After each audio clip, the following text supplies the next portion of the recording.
ఖబర్దార్ అగ్రవర్ణ నాయకులారా, రాబోయే రోజుల్లో మీ అగ్రవర్ణ కులాలు, అగ్రవర్ణ పార్టీలు ఏదైతే ఉన్నాయో మిమ్మల్ని అందరినీ కూడా ఇంటికే పరిమితం చేస్తూ రాబోయే రోజుల్లో బీసీలు అందరం ఒక్కటైనాం, బీసీలు అందరం ఏకతాటి మీదకి వస్తాం.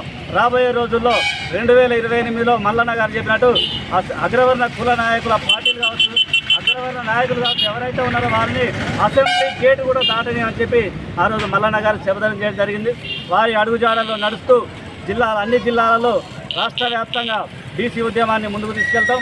రాబోయే 2028లో అగ్రవర్ణ కులాలు ఒక్కరిని కూడా అసెంబ్లీ గేటు తాకనీయకుండా కార్యకర్తలు అందరూ కూడా శక్తి వంచన లేకుండా కృషి చేస్తాం.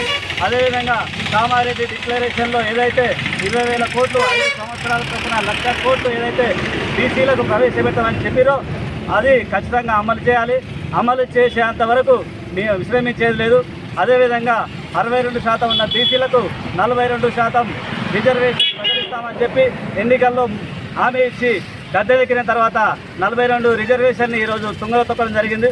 ఖబర్దార్ రేవంత్ రెడ్డి, ఖబర్దార్ రేవంత్ రెడ్డి ప్రభుత్వం. ఈ సందర్భంగా మేము హెచ్చరిస్తూ ఉన్నాం, తెలంగాణ రాజ్యాధికార పార్టీ తరఫున హెచ్చరిస్తూ ఉన్నాం. రాబోయే రోజుల్లో